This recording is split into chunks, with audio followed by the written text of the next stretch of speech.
MBN 종합뉴스 오늘의 주요 뉴스입니다.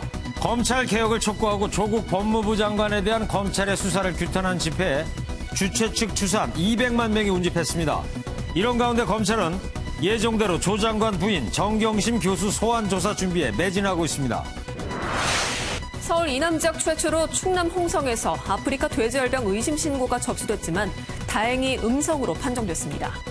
음성 판정이 나옴에 따라 동물위생시험소는 의심 신고를 했던 양돈 농가의 돼지 19마리 폐사 원인을 확인하기 위해서 병성 감정을 벌일 계획입니다.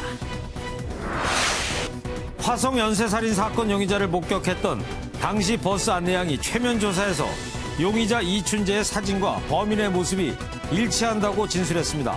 하지만 이춘재는 계속해서 혐의를 부인하고 있는 것으로 알려졌습니다. 강의중 학생에게 생리 여부를 묻고 신체 접촉을 한 대학 교수에 대한 해임이 정당하다는 법원의 판결이 나왔습니다. 법원은 해당 교수가 성적 발언을 일삼고도 잘못을 반성하지 않고 변명만을 반복하고 있다고 지적했습니다. 북상 중인 18호 태풍 미탁이 이번 주 수요일 한반도에 상륙할 것으로 예상돼 또 한 차례 피해가 우려됩니다. 17호 태풍 타파보다 강한 미탁은 올해 한반도에 영향을 끼치는 7번째 태풍으로 기록될 전망입니다. 메이저리그 LA 다저스의 류현진 선수가 샌프란시스코와의 시즌 마지막 등판 경기에서 7이닝 무실점 역투로 14승을 달성했습니다. 아시아 선수로는 최초로 평균 자책점 1위도 확정했습니다. 여러분 안녕하십니까? MBN 종합뉴스입니다. 어젯밤 조국 법무부 장관을 지지하는 대규모 촛불 집회가 서울 서초동 대검찰청 앞에서 열렸습니다. 당초 10만 명을 예상했지만 예상을 뛰어넘는 주최 측 주산 200만 명의 시민들이 참여했습니다. 서초동 일대 도로가 인파로 가득 차서 마비됐고요. 휴대전화나 인터넷이 두절될 정도였습니다. 네, 첫 소식 김보미 기자가 전해드립니다.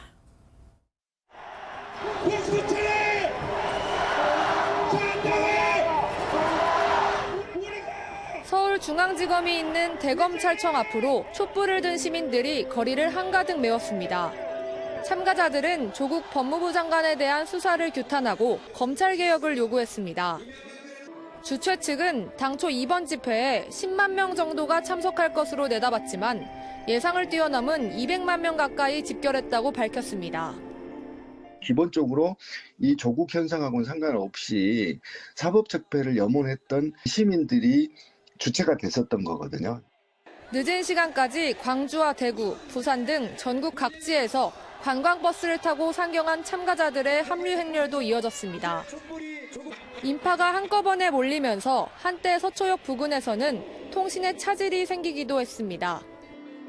집회 참가자들은 조국 장관 자택까지 압수수색하는 등 검찰이 한 달 동안 수사를 진행했지만 뚜렷하게 밝혀낸 것은 없다고 비판했습니다. 사모펀드는 사모님 펀드가 아니라 익성 펀드라는 것이 드러나고 있지 않습니까? 그래서 조국은 무죄입니다. 주최 측은 이번 주 토요일에도 검찰개혁과 조 장관 지지를 요구하는 촛불 집회를 열 계획이라고 밝혔습니다. MBN 뉴스 김봄입니다. 어젯밤 서울 서초동에서 열린 검찰개혁 촛불 집회에 대해 여야는 상반된 평가를 내놨습니다. 여권에서는 200만 명의 국민 분노가 표출됐다. 야당은 부풀리기 조작이다. 이렇게 맞서고 있습니다. 김도영 기자입니다. 조국 법무부 장관 임명 이후 수세에 몰렸던 여권은 서초동 검찰개혁 촛불 집회에 크게 고무된 모습입니다. 더불어민주당은 200만 국민이 검찰개혁을 외쳤다며 검찰개혁은 시대적 사명이라고 주장했습니다. 2016년 겨울 광화문 광장에 이어 2019년 가을 반포대로에서 민주시민의 위대한 저력이 다시 재현되었습니다. 검찰개혁이 더는 미룰 수 없는 시대의 사명임을 청와대 핵심 관계자는 왜 그렇게 많은 국민이 모여 한 목소리를 냈는지 검찰은 무겁게 받아들여야 한다고 강조했습니다. 정의당도 수십 년간 누적된 검찰의 무소불위한 행태에 국민의 분노가 나타난 것이라고 평가했습니다. 반면에 보수 야당은 대통령이 앞장서 편가르기를 조장하고 있다며 집회 숫자 부풀리기를 그만두라고 비판했습니다. 대통령의 말 한마디에 임명을 반대한 야당, 조국 일가를 조사하는 검찰, 이를 파헤치는 언론 모두 반개혁, 반인권, 인륜도 저버린 집단이 되어버린 것 같습니다. 바른미래당은 조 장관 한 명 때문에 대한민국이 두 개로 쪼개졌다며 조 장관 파면을 거듭 요구했습니다. 아무리 우겨도 조 장관이 있어야 검찰 개혁이 이루어진다는 인과관계는 성립될 수 없습니다. 당초 예상보다 많은 인파가 몰리면서 이번 주부터 시작되는 국정감사에서 전국 주도권을 쥐기 위한 여야의 치열한 기싸움이 예상됩니다. MBN 뉴스 김도형입니다. 네, 검찰청사 앞에서 이뤄진 어제 수백만의 촛불 집회, 윤석열호 검찰도 다 지켜봤습니다. 자, 오늘 이 시간에 가장 궁금한 게 촛불 집회를 보면서 검찰은 무슨 생각을 했을까? 이거겠죠?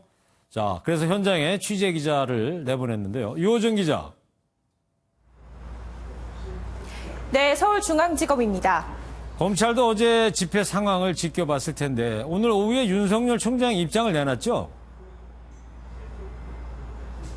네, 그렇습니다. 오늘 아침까지만 해도 특별한 입장이 없던 검찰은 오늘 오후 관련 입장을 밝혔습니다. 윤석열 검찰총장 명의의 입장문을 내놓은 건데요. 내용은 이렇습니다. 이 검찰개혁을 위한 국민의 뜻과 국회 결정을 충실히 받들고 그 실현을 위해 최선을 다할 것이며 이런 입장은 인사청문회 때부터 변함이 없다는 겁니다. 어제 촛불 집회에서 참가자들은 조 장관과 관련한 수사로 검찰개혁을 방해한다고 비판했는데 이 주장을 반박한 것으로 풀이됩니다. 대검 관계자도 조 장관 관련 수사와 검찰개혁 문제를 연관짓는 건 동의하기 어렵다고 설명했습니다. 그제 이낙연 총리가 검찰 수사를 지적하는 등 이곳저곳에서 비판이 이어지면서 검찰은 신경이 쓰일 수밖에 없는 상황입니다. 여성만 2분 계시는 집에서 많은 남성들이 11시간 동안 뒤지고 식사를 배달해서 먹고 하는 것들은 아무리 봐도 과도했다는 인상을 줄 수밖에 없다고 생각합니다. 하지만 실제로 여성 둘만 있는 곳에 많은 남성들이 집안을 뒤진 상황은 아니었던 것으로 확인됐습니다. 검찰은 조 장관 측은 변호인을 포함해 6명이 있었고 검찰 수사팀도 6명 중 2명은 여성이었다고 설명했습니다. 네. 그러니까 정리하자면 검찰은 예정대로 이제 수사를 진행하겠다는 것인데, 자, 그렇다면 조국 장관 부인 소환 조사 언제쯤 지금 전망이 됩니까? 네, 일단 검찰은 휴일인 오늘도 조 장관의 오촌 조카 조모 씨를 불러 조사하는 등 평소처럼 수사를 이어가고 있습니다. 코링크 피의의 실소유주로 지목돼 구속된 조 씨는 다음 달 3일로 구속기간이 만료됩니다. 검찰은 정경심 교수를 조 씨와 공범관계로 의심하고 있는 만큼 조 씨 기소에 앞서 정 교수를 소환할 가능성이 큽니다. 따라서 정 교수는 이르면 이번 주 초 조사를 받을 거란 관측이 나오고 있습니다. 검찰은 정 교수 측과 구체적인 소환 일정을 조율 중인데 일정을 공개하진 않기로 했습니다. 다만 정 교수는 원칙대로 이곳 검찰청사 1층 로비를 통해 출석하게 될 예정입니다. 지금까지 서울중앙지검에서 MBN 뉴스 유호정입니다. 어젯밤에 서울 서초동 검찰청사 앞에서 열린 검찰개혁 촛불 집회에 주최 측 주산 200만 명이 참여하면서 지금 여야 간에 치열한 공방이 벌어지고 있습니다. 이번 주부터 시작되는 국정감사, 또 앞으로 검찰 수사에 어떤 영향을 미칠지도 관심인데요. 정치부 이동석 기자와 뉴스 추적하도록 하겠습니다. 자, 이동석 기자. 검찰개혁 촛불 집회, 당초 예상보다 이제 훨씬 많은 인파가 모이셨는데 어떤 분들이 모이셨습니까, 주로? 네, 검찰개혁을 요구하는 대규모 촛불 집회는 촛불 집회 시민단체 등으로 구성된 사법적폐청산 범국민시민연대가 주최했습니다. 예. 범국민시민연대는 검찰이 조국 법무부 장관에 대한 먼지 털기 수사를 진행하고 피의사실 유포로 국론을 분열시키고 있다고 주장했는데요. 현재 일주일에 서너 차례씩 열리며 벌써 7차례나 집회가 진행됐습니다. 어제가 그러니까 7차 집회였던 거죠? 네, 그렇습니다. 지난 16일 첫 집회가 열렸을 땐 600여 명이 참석했지만 검찰 수사가 가속화되며 참가자 수도 늘어나고 있습니다. 예. 특히 조 장관 자택에 대한 압수수색이 진행되고 지난 금요일엔 문재인 대통령이 직접 검찰에 대해 인권을 존중하는 절제된 검찰권 행사가 중요하다고 말하며 참가 인원이 크게 늘어난 것으로 보입니다. 네, 저도 어제 현장 연결하는 뉴스 영상 보면서 깜짝 놀랐어요. 인파가 엄청나구나. 그리고 서초동 검찰청사 앞이 이제 많은 인파로 쫙 있었는데 지금 도대체 얼마나 모인 걸로 지금 추정이 되고 있는 거예요? 네, 현재로선 정확한 인원은 알 수 없습니다. 경찰은 지난 2017년 1월부터 집회 시위 추산 인원을 밝히지 않고 있는데요. 예. 주최 측은 현재 200만 명에 달하는 것으로 추산하고 있습니다. 경찰은 서울중앙지검을 중심으로 서울 성모병원의 사거리부터 예술의 전당까지 8차선 도로를 완전히 통제했는데요. 예. 주최 측 추산이라 정확하지 않을 수도 있지만 갑작스럽게 몰려든 인파로 현장에는 휴대폰 통화가 안 되고 인터넷 연결에 제동이 걸리기도 했습니다. 현장에서 전화 통화도 안 됐었다 이거죠? 그렇습니다. MBN도 어제 뉴스 시간에 실시간으로 현장 상황을 전달하려 했으나 통신이 마비되면서 당초 예정된 시간보다 늦게 중계하는 어려움을 겪기도 했습니다. 그래요. 저희가 톱뉴스로 전해드리려고 그랬었는데 현장 연결이 원활치 않아가지고 조금 늦게 저희가 현장 연결했던 상황이었어요, 어제. 그렇습니다. 주최 측은 예상보다 많은 인파가 몰려들자 집회 후 진행하려던 행진을 급히 취소하기도 했습니다. 예. 자, 이 숫자도 이제 주최 측도 미처 예상하지 못했다고 하던데 오늘 여야 간의 이 참석 인원 숫자를 놓고 공방이 하루 종일 벌어지고 있는 것 같아요. 네, 취재에 따르면 당초 주최 측은 8천여 명 정도 참가하기로 했다고 합니다. 예상을 그렇게 했다 이거죠? 8천 명? 그렇습니다. 처음에는. 이인영 더불어민주당 원내대표는 당초 10만 명을 예상했는데요. 이 원내대표의 발언 함께 들어보시겠습니다. 네. 이번 주말에 10만 명 이상의 시민들이 촛불을 들고 서초동을 향한다고 합니다. 검찰 개혁에 대한 우리 국민들의 의지 이런 것들도 한층 높아지고 있습니다. 그러니까 이인영 대표가 26일 며칠 전에 10만 명으로 예상을 했었군요. 그러니까. 그렇습니다. 이 원내대표는 SNS를 통해 10만 개 촛불 발언이 많이 부족했다며 국민들의 마음속에 켜진 촛불까지 합치면 2천만일 수도 있다고 사과 아닌 사과를 했습니다. 오늘 한 거예요, 저거는? 그렇습니다. 네. 이에 대해 자유한국당은 숫자 조작이라고 발끈했는데요. 집회가 열린 일대에 서리풀 페스티벌이라는 행사가 열렸다며 촛불 집회 참가자와 축제 참가자가 구분되지 않았다고 밝혔습니다. 네. 박성중 자유한국당 의원의 발언 함께 들어보시겠습니다. 서초구에서 주최한 서리풀 축제 인원은 한 7만 정도로 추산을 하고 있습니다. 그리고 200만이나 주장하는 그 시위대는 여론을 호도하기 위한 완전한 숫자 부풀리기다. 네, 뭐 여야가 숫자 공방을 지금 벌이는 장면을 좀 보셨는데, 그리고 이런 와중에 한국당이 촛불 집회 비하 발언 논란에 휩싸였다 이런 얘기 무슨 얘기입니까? 네, 민경욱 자유한국당 의원의 SNS의 글을 함께 보시겠습니다. 네. 북한 열병식 10만 명 등을 소개하며 좌좀들 150만 명이라고 적었는데요. 촛불 집회 참가자들을 좌좀이라고 적시한 겁니다. 좌좀이 뭐예요? 네, 좌좀이란 좀비처럼 영혼 없이 좌익 사상에 빠진 사람들을 비하한 표현입니다. 같은 당 전희경 의원은 참가자를 정신 나간 이들이라고 밝혀 현재 논란이 되고 있습니다. 저 많은 분들이 모였는데 그분들을 향해서 좌좀 또 정신 나간 이들 이렇게 얘기를 했다 이런 얘기죠. 그렇습니다. 자, 그리고요. 어제 촛불 집회를 놓고 또 진보 진영 내에서도 뭐 분열에 휩싸였다 이런 이야기는 또 뭡니까? 네, 진보 성향 시민단체죠. 참여연대 간부인 김경률 집행위원장이 조국 법무부 장관을 지지하는 전문가들을 비난했습니다. 네. 김 위원장은 문재인 정부 출범 2년 반 동안 조국은 민정수석 자리에서 시원하게 말아드셨다고 밝혔는데요. 반면 유시민 노무현 재단 이사장은 검찰의 조국 법무부 장관 수사에 대해 조 장관을 넘어 대통령과 맞대결하는 양상까지 왔는데 총 칼은 안 들었으나 위헌적 쿠데타나 마찬가지라며 검찰을 정주준했습니다. 네. 최근 정의당 탈당계를 냈다 철회한 진보 농객입니다. 진중권 동양대 교수는 이미 망가질 대로 망가진 상태에서 검찰개혁은 결국 해냈다는 평가를 받고자 하는 것 같아 한편으로는 조금 안쓰럽다며 검찰개혁 의지에 대해 긍정적인 평가를 내놨습니다. 네. 어젯밤 서초동 촛불 집회는 전국에서 예상을 뛰어넘는 수많은 시민들이 참여했습니다. 참여 시민이 몇 명이냐를 따지는 일 자체가 이제 무의미할 정도였는데요. 중요한 거는 참여 시민의 숫자 공방이 아니라 참여 시민의 열망이 무엇인지를 읽어내는 것이겠죠. 뉴스 추적 이동석 기자였습니다. 네, 다음 소식입니다. 문재인 대통령의 아들 문준용 씨와 하태경 바른미래당 의원의 설전이 사흘째 이어지고 있습니다.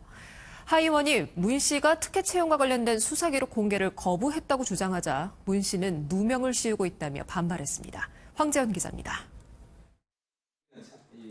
하태경 바른미래당 의원은 기자회견을 통해 2017년 자신이 문준용 씨 특혜 채용 의혹 관련 수사 기록을 공개해달라고 검찰에 요청했을 때 받았던 문건을 공개했습니다. 이 문건에는 문모 씨가 정보 공개를 원하지 않아 기록을 공개할 수 없다는 검찰 입장이 적혀 있습니다.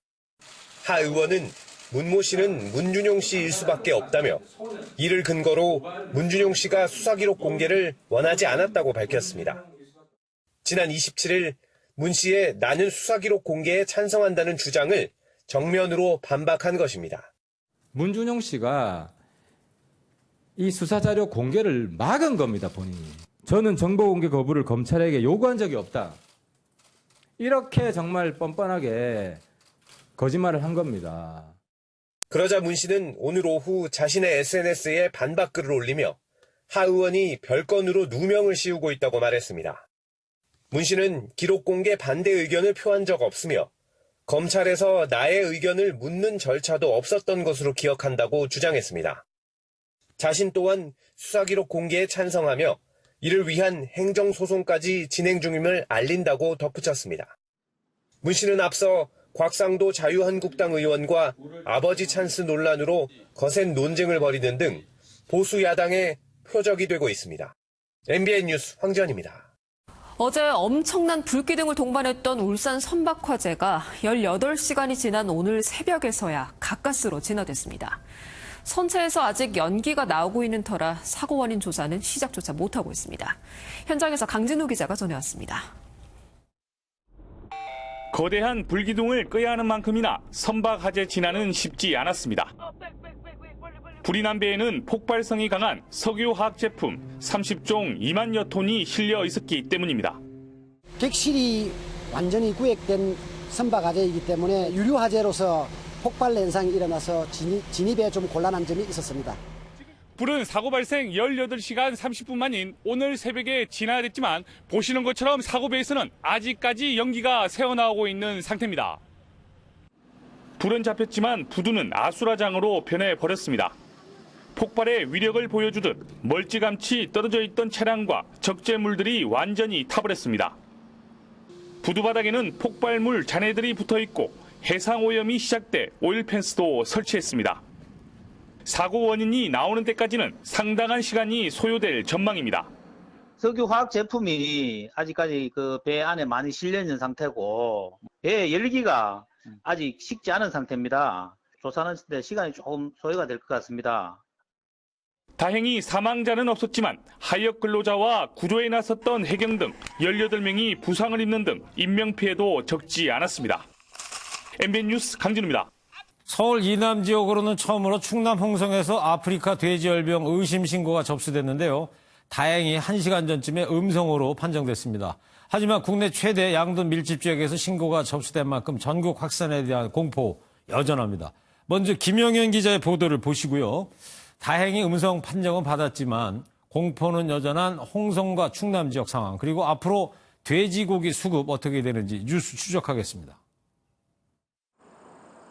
충남 홍성의 한 도축장입니다. 방역 직원들이 진출입로 도로를 통제하고 차량은 물론 탑승자들을 소독하고 있습니다. 어젯밤 돼지 19마리가 도축 검사 과정에서 폐사해 아프리카 돼지 열병으로 의심된다는 신고가 접수됐습니다. 폐사한 돼지는 2,800마리를 키우는 홍성군의 한 양돈 농가에서 출하됐습니다. 어제 12시에 이동 제한이 해제됐잖아요. 그 뒤에 들은 거죠, 전부. 그냥 유관검사로는 호기로 얘기하는데. 의심 신고 접수 소식에 돼지 농장이 밀집돼 있는 마을 전체가 방역에 비상이 걸렸습니다. 돼지 농장 주변으로 방역 차량이 소독액을 살포하고 거점 소독시설은 온종일 축상 차량들로 북적입니다. 다행히 의심 신고 농장에 대한 보건당국의 정밀 검사 결과 음성으로 나왔습니다. 도축장에 돼지가 몰려 압박에 의해 질식사한 것으로 추정됩니다. 충남 홍성은 342개의 양돈 농가에서 86만 마리의 돼지 사육으로 국내 최대 양돈 밀집 지역입니다. 경기와 강원을 중심으로 구축한 집중 방역망이 뚫리지 않았지만 전국 확산에 대한 우려는 여전합니다. 홍성은 축산 산업이잖아요. 축산 얘기하고 보니까 홍성도 굉장히 거의 공감합니다. 정부와 돼지 농가들은 이번 음성 판정으로 한숨을 돌리게 됐지만 돼지 열병에 대한 공포는 여전히 커져만 가고 있습니다. MBN 뉴스 김영현입니다. 네, 현재 경기도를 휩쓸고 있는 아프리카 돼지열병이 2주째 계속되고 있습니다. 다행히 오늘, 정말입니다. 다행스럽게 의심 신고가 접수된 충남 홍성에서 음성 판정이 나왔는데요. 그렇지만 우려는 여전합니다. 지금부터 산업부 홍주환 기자와 돼지열병 뉴스 추적하도록 하겠습니다. 홍주환 기자, 정말 다행입니다. 이제 음성 신고가 나와가지고 홍성에서. 홍성에가 양돈 농가가 많다며요. 네, 이번에 새로 의심 신고가 접수된 충남 홍성은 우리나라 최대의 양돈 메카로 불리는 지역입니다. 예. 현재 우리나라에서 사육되고 있는 돼지는 약 1,125만 마리인데요. 홍성에만 약 60만 마리, 충남 지역에는 전국 돼지의 20%가 넘는 약 240만 마리가 살고 있는 것으로 추산됩니다. 네. 돼지열병이 처음으로 발병한 경기도에 196만 마리가 살고 있으니 이보다도 훨씬 많은 겁니다. 더욱이 양돈 농가의 밀집도도 매우 높아 살처분을 하게 되면 그 피해가 막심할 것으로 예상된 만큼 관심이 집중될 수밖에 없었습니다. 네, 그 진짜 충남이 제일 많군요. 사육 두수가 240만 마리니까. 네, 그렇습니다. 20% 된다 이거죠. 충남 지역이. 네. 자, 오늘 뭐 다행히 음성 판정이 나오긴 했습니다만 앞으로도 이제 홍성은 중점 관리 대상이 돼야 될 것 같다는 생각이 드는데요. 네, 말씀드렸다시피 충남 홍성은 우리나라 최대의 양돈 지역입니다. 더욱이 홍성은 우리나라 내륙 중심에 있기 때문에 질병 확산을 막기에 경기 북부보다 지리적으로 불리하다는 게 축산업계 관계자들의 얘기입니다. 네. 한 협회 관계자의 얘기를 들어보겠습니다. 최대 양돈 단지니까 전국 확산으로 될 가능성이 상당히 높은 지역이에요. 워낙 마리수가 굉장히 위험한 곳인데. 협회 관계자도 되게 위험하다 이런 경고를 하네요. 네, 천만다행히 현재로서는 음성 판정이 나오긴 했지만 당국은 만일의 사태에 대비해 홍성 지역에 대한 긴장의 끈을 놓지 않고 있습니다. 한 방역 당국 관계자의 얘기를 또 들어보겠습니다. 네. 지금 차량 통제하고 지금 이 안에 있는 전반적인 모든 시설 있잖아요. 결과가 나오기 전까지 통제 다 하고 있어요. 그 확산 방지를 위해서. 네, 홍성은 이제 그렇다고 이제 여기까지 정리를 해보고. 자, 지금까지 이제 다른 지역 얘기를 해보자고요. 이미 많은 돼지가 이제 매몰됐다고 이제 알려져 있는데 그 살처분 방식 어떻게 이루어지고 있습니까, 지금? 지난 17일 경기도 파주에서 처음으로 돼지열병이 발병한 이후 현재까지 살처분 대상이 된 돼지는 모두 9만 5천여 마리입니다. 예. 통상 가축에 대한 살처분은 가스법을 통해 이뤄지는데요. 먼저 가축을 구덩이에 넣고 이산화탄소 등을 주입해 질식시킨 뒤 통에 담아 땅속에 묻는 방식입니다. 가축이 의식이 없는 상태에서 사망에 이르게 하는 인도적인 목적에서입니다. 예. 하지만 현장에서는 돼지를 산채로 땅에 묻고 발로 차는 등 비인도적인 살처분이 이뤄지고 있다는 비판이 적지 않습니다. 최근엔 한 동물단체에 의해 그 현장이 적발돼 많은 비판을 받기도 했습니다. 여러 군데 살처분 현장을 확인한 결과 살아있는 돼지들을 산채로 매립하는 광경을 목격하였고 법과 한 매뉴얼에서 정한 대로 돼지들을 안락사한 다음에 처리해 줄 것을 강력하게 촉구합니다. 네, 현장에서는 그렇지만 인도적인 살처분이 잘 안 되고 있다. 이런 주장이군요. 예. 그리고 말이죠. 이제 돼지고기 값을 좀 많은 분들께서 궁금해 하시는데 돼지고기 가격이 그동안 많이 올랐다고 하던데 앞으로 어때요, 전망이? 네, 어제를 기준으로 돼지고기 도매 가격은 킬로그램당 5,657원으로 26일 4,289원보다 31.9% 뛰었습니다. 한 달 전과 비교하면 35.4%, 1년 전보다는 15.2% 각각 오른 겁니다. 다행히 그동안 전국 대형마트에선 돼지고기 비축분을 활용해 영업을 해왔기 때문에 소비자 가격에는 큰 영향이 없었습니다. 하지만 비축분이 얼마 남지 않았다는 소식이 들려오고 있어 돼지열병 사태가 계속된다면 소비자 가격도 조만간 오를 가능성이 큽니다. 한 유통업계 관계자의 얘기를 들어보겠습니다. 네. 현재 상태는 한 일주일 정도는 비축분이 남아있다고 볼 수 있고요.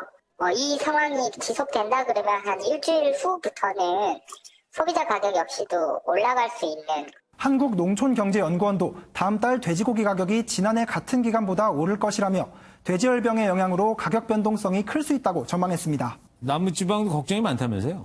네, 그렇습니다. 돼지열병의 확산세가 점점 커지며 방역대가 한강 이남으로 남하하자 지방자치단체들은 지역 가을 축제를 줄줄이 취소하고 있는 상황입니다. 네. 경기도에서 한참 떨어진 경남 진주시에서도 방역을 이유로 다음 달 열기로 했던 소싸움 대회를 취소했습니다. 이외에 충청북도와 강원도, 전라도 등 여러 지자체들이 가을 축제를 취소하거나 연기하고 있습니다. 네, 잘 들었습니다. 이 돼지열병으로 전국 축산농가 시름이 깊어가고 있습니다. 모쪼록 우리 방역 당국이 돼지열병 더 이상 남아할 수 없게끔 방역에 최선을 다해 주기를 바랍니다. 네, 지금까지 홍주환 기자였습니다. 네, 다음 소식입니다. 이 화성 연쇄살인 사건의 유력한 용의자 이춘재가 혐의를 계속해서 부인하고 있는 상황인데요. 사건 당시의 유일한 목격자죠. 버스 안내양이 최근에 최면 조사를 받았습니다. 그 결과 이춘재가 범인이 맞다고 지목했습니다. 연장현 기자입니다. 경찰이 화성 연쇄살인 7차 사건 용의자 목격자인 버스 안내양 엄 씨를 상대로 최면 조사를 실시했습니다. 엄 씨는 사건 당시 용의자의 몽타주 작성에도 참여한 바 있습니다. 최면 조사에서 엄 씨는 유력 용의자 이춘재의 사진과 당시 목격한 용의자의 얼굴이 일치한다고 진술한 것으로 알려졌습니다. 최면 조사에서 나온 진술은 거짓말 탐지기 조사와 마찬가지로 법적 효력을 갖진 않습니다. 30년 넘는 시간이 흘러 엄 씨의 기억이 왜곡됐을 가능성도 배제할 순 없습니다. 하지만 해당 진술은 당시 상황 재구성 등 사건 해결을 위한 수사 단서로 쓰일 수 있습니다. 경찰은 현재 4차 사건 당시의 언론 기사 등을 토대로 추가 목격자의 존재와 소재를 파악 중입니다. 또 9차 사건의 용의자로 추정되는 20대 남성을 봤다는 남성 등 다른 목격자들에 대한 추가 조사도 진행하고 있습니다. 유력 용의자 이춘재는 수감 중인 부산교도소에서 나흘 연속 조사를 받았지만 혐의를 계속 부인하고 있는 것으로 알려졌습니다. MBN 뉴스 연장현입니다. 강의 도중 학생들에게 생리 여부를 묻는 등 성희롱적인 발언을 하고 또 부적절한 신체 접촉을 시도한 대학 교수가 해임됐습니다. 이 교수는 억울하다면서 소송을 제기했는데 법원은 정당한 해임이라고 판단했습니다. 심가연 기자입니다. 자신의 수업을 듣는 학생들에게 생리 여부를 묻는 등 성희롱적 발언으로 논란을 빚었던 대학 교수의 해임은 정당하다는 법원 판결이 나왔습니다. 해당 교수는 강의 도중 여학생에게 생리가 언제냐고 묻는가 하면 머리 냄새를 맡는 등의 신체 접촉을 시도하고 음료수를 마시던 남학생에게 정자가 죽어 불임이 된다 등의 부적절한 발언을 하다 지난 2016년 교수직에서 해임됐습니다. 이 교수는 해임 처분을 취소해달라고 소송했지만 재판부는 해당 발언들이 성희롱에 해당한다며 해임이 정당하다고 판결했습니다. 관련 발언이 장기간에 걸쳐 수시로 이뤄졌고 정보 전달의 목적보다는 일방적인 비난이나 모욕성 발언에 가깝다고 지적한 겁니다.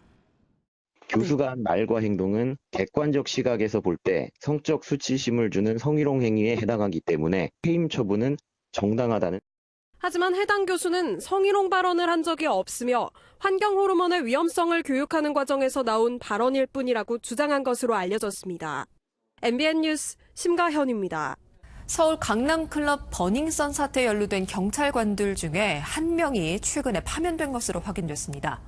이 파면된 경찰관은 버닝썬 사건의 최초 고발자인 김상규 씨를 연행했고요. 강간 미수 혐의로도 수사를 받고 있었습니다. 김한준 기자입니다. 버닝썬 직원들에게 끌려 나온 김상규 씨가 바닥에 넘어집니다. 잠시 후 김 씨의 신고로 출동한 경찰 앞에서 김 씨는 쓰레기를 발로 차는가 하면 클럽 직원들과 계속 말다툼을 벌입니다. 경찰은 당시 김 씨가 경찰에게도 수차례 욕설을 하는 등 이런 식으로 20여 분간 업무를 방해했다며 현행범으로 체포했습니다. 하지만 결국 처벌을 받은 건 출동 경찰관들이었습니다. 감찰을 벌인 결과 현장 경찰관 4명 모두에게 파면에서부터 경고까지 크고 작은 징계가 내려진 겁니다.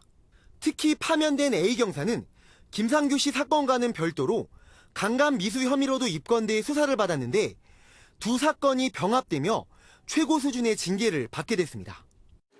당초 김상규 씨는 자신을 연행한 경찰에 폭행을 당했다고 주장했는데 저는 폭행 피해자였고 도움을 받기 위해 신고를 하였는데 단순하게 도움을 받지 못했어요. 이 사건을 살펴본 수사팀은 해당 경찰관이 김 씨를 폭행했다고 볼 증거가 없지만 일부 부적절한 면이 있다고 보고 감찰을 통보한 바 있습니다. 또 클럽 아지트에서 미성년자 출입사건 무마 명목으로 금품을 받았던 경찰관 2명도 파면을 당하는 등 이른바 버닝썬 사태와 연루돼 감찰 대상이 된 경찰관 40명 중 12명에게 징계가 내려졌습니다. 다만 가수 승리 등의 뒷배를 봐줬다는 의혹을 받고 있는 윤모 총경은 관련 수사가 진행 중이어서 징계에서 제외됐습니다. MBN 뉴스 김한준입니다. 태풍이 또 올라오고 있습니다. 링링과 타파에 이어서 현재 북상 중인 미타까지 한 달 사이에만 3번째고 올해에만 7번째 태풍입니다. 미탁은 이번 주 수요일에 내륙을 관통할 것으로 보이는데요. 지난 타파보다도 강력하다는 예보니까 사전에 주변 꼭 살피시고 단단히 대비를 하셔야겠습니다. 이상범 기자입니다. 필리핀 마닐라 동쪽 해상에서 발생해 현재 시속 21km로 서쪽으로 움직이고 있는 제18호 태풍 미탁입니다. 현재 중심 기압은 980헥토파스칼로 최대 풍속은 초속 29m입니다. 소형 크기지만 대만 인근에서 중형급으로 몸집을 키워 우리나라에 상륙할 것으로 보입니다. 수요일인 오는 2일 아침에 제주 서쪽 해상에 접근한 뒤 밤에 전남 해안에 상륙할 것으로 기상청은 내다보고 있습니다. 태풍이 상륙해서도 중심에선 시속 100km가 넘는 폭풍우가 몰아치는 데다 강풍 반경도 300km 안팎에 달할 것으로 보여 사실상 한반도 전체가 영향권에 들 수 있습니다. 이번에 미탁은 우리나라에서 전남쪽으로 해서 상륙을 하기 때문에 일단 우리나라 쪽에서 체감적으로 느끼는 바람은 더 강할 걸로 그렇게 예상을 하고 있습니다. 특히 태풍 진로의 오른쪽인 위험 반원에 해당하는 호남과 영남 그리고 동해안 지역은 비바람으로 인한 큰 피해가 우려됩니다. 올 들어 한반도에 영향을 미친 태풍은 모두 6개, 미탁마저 포함된다면 1959년 이후 60년 만에 한 해 7개 태풍이 한반도에 영향을 미치게 됩니다. MBN 뉴스 이상모입니다. 어젯밤 홍콩에서는 또다시 반정부 시위가 일어났습니다. 우산혁명 5주년을 맞아 시민들은 거리로 나왔고요. 경찰은 시위대 진압에 다시 물대포를 동원했습니다. 캐리람 장관은 시위가 악화된다면 11월 지방선거를 취소할 수도 있다고 말했습니다. 이무영 기자입니다. 불이 붙은 중국의 오성홍기가 시위대의 손에서 타들어갑니다.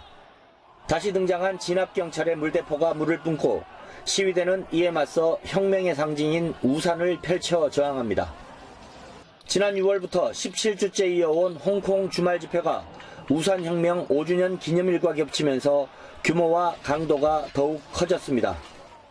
기념행사가 열리는 공원에는 검은 옷을 입은 시민 수만 명이 모였습니다. 검은 옷은 홍콩 민주화 운동을 상징합니다. 即係雨傘革命5週年，咁我哋出街就係或者嚟呢個集會就係為咗想話俾政府聽，我哋一直冇放棄過民主與自由咯，一直都係為香港人爭取緊呢樣嘢。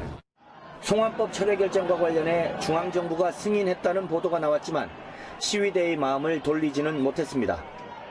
시내 곳곳에서 경찰과 충돌하면서 시위대의 반중국 정서는 극에 달했습니다. 중국을 비난하는 포스터는 물론 시진핑 주석과 마오쩌둥 전 주석의 사진을 밟고 가는 퍼포먼스까지 벌였습니다. 집회에 앞서 시위대를 이끌고 있는 조슈아 웡은 11월 지방의회 선거 출마를 선언했습니다. 이와 관련해 캐리람 장관은 투표소에서 시위가 벌어질 위험을 경고하며 선거 자체를 취소하는 방안도 고려 중이라고 밝혔습니다. MBN 뉴스 이무형입니다. 혹시 말이죠? 혹시 보여?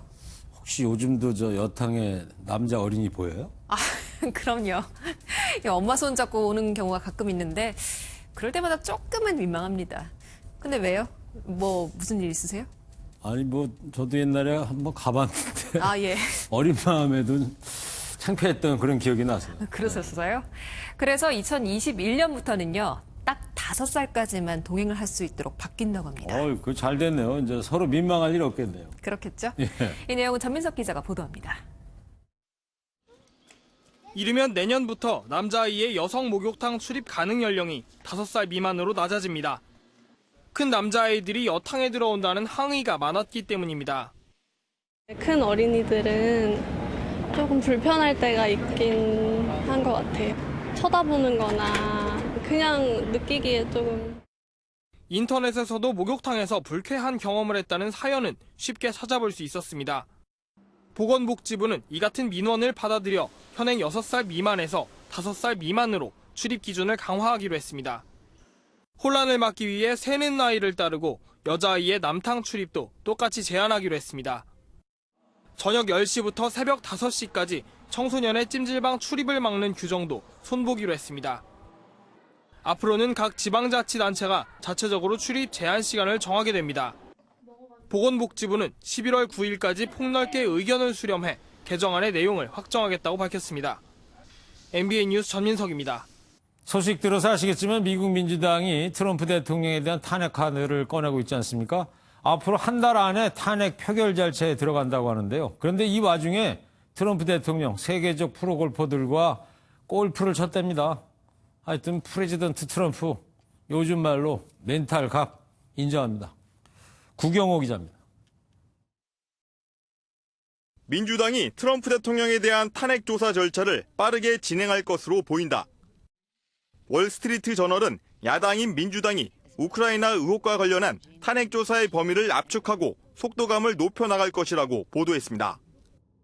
시간표도 어느 정도 윤곽이 나왔습니다. 폼페이오 미 국무장관이 다음 달 4일까지 관련 자료를 제출하는 대로 청문회를 개최하고 나서 법사위가 탄핵안 초안을 작성하면 이르면 10월 말, 늦어도 11월까지 탄핵 표결을 마무리한다는 게 미 하원을 장악한 민주당의 계획입니다. My colleagues will agree, came to Congress to impeach a president. It's a difficult decision to make, but we have that obligation. 일부 여론조사에서 지난 6월보다 12% 오른 47%가 탄핵 절차 실시를 지지하고 공화당 일부 의원도 탄핵 조사에 찬성하는 등 기류가 심상치 않습니다. 트럼프 대통령은 트위터에 이런 민주당을 향해 야만인 운운하며 또다시 분통을 터뜨렸습니다. 하지만 트럼프 대통령은 트윗을 올리고 나서 곧장 자신의 골프장으로 향해 전설적인 남녀 골프 선수인 게리 플레이어, 애니카 소렌스탐 등과 함께 골프를 즐겨 빈축을 샀습니다. 한 참석자는 트럼프 대통령이 경기에서 졌는데도 기분이 좋은 상태였다고 전했습니다. MBN 뉴스 구경호입니다. 휴일인 오늘도 마치 여름처럼 더웠습니다. 내일도 가을볕이 뜨겁게 내리쬐겠는데요. 한낮에 서울이 28도, 대구가 29도로 오늘만큼 덥겠습니다. 다만 해가 지면 금세 선선해지니까요. 큰 일교차에는 대비하셔야겠습니다. 기압골의 영향을 받는 제주도와 남해안은 내일 오후에 비가 내리겠습니다. 예상되는 비의 양은 제주도에 20에서 60mm, 남해안에 5에서 30mm가량입니다. 오늘 하늘이 대체로 맑았지만 제주도는 대기 불안정으로 소나기가 내렸습니다. 이 비는 밤까지 조금 더 내리다가 그치겠습니다. 내일 중부지방 맑은 하늘이 드러나겠습니다. 한낮에 서울과 대전이 28도까지 오르겠습니다. 남부지방 가끔 구름이 많겠고요. 남해안과 제주도는 오후부터 비가 내리겠습니다. 동해안 지방 안동의 아침 기온 15도, 낮 기온 28도로 일교차가 크게 벌어지겠습니다. 제18호 태풍 미탁이 북상 중입니다. 아직 진로가 유동적이지만 현재 예상대로라면 수요일쯤 제주 부근을 지나 남해안에 상륙할 것으로 보이는데요. 이 태풍의 영향으로 화요일에는 남부지방과 제주도에, 수요일과 목요일에는 전국에 비가 내리겠고요. 비가 내리기 전까지 늦더위는 계속될 전망입니다. 날씨였습니다. LA 다저스 류현진 선수 공식 등장음악 코리안 몬스터라는 곡이에요. 저는 사실 이 노래 처음 듣는데 신나네요. 예, 네. 세계 최고 무대에서 자책점 1위 기록하면서 시즌 14승 올렸잖아요. 아, 역사에 정말 한 획을 그은 거죠. 그러면 아시아 선수 최초로 평균 자책점 1위, 메이저리그 새 역사 쓴 겁니다. 아우, 꼭 해설위원 같으신데요. 허구현 위원처럼 한 말씀 좀 해주세요. 류현진 선수 고생했고요. 우리 정치인들도 한진이처럼 국민한테 기쁨 줬으면 하네요. 최고연 같으시네요. 네, 맨 종합뉴스 여기서 마치겠습니다. 시청해주신 여러분 모두 고맙습니다. 건강하시고 행복하세요.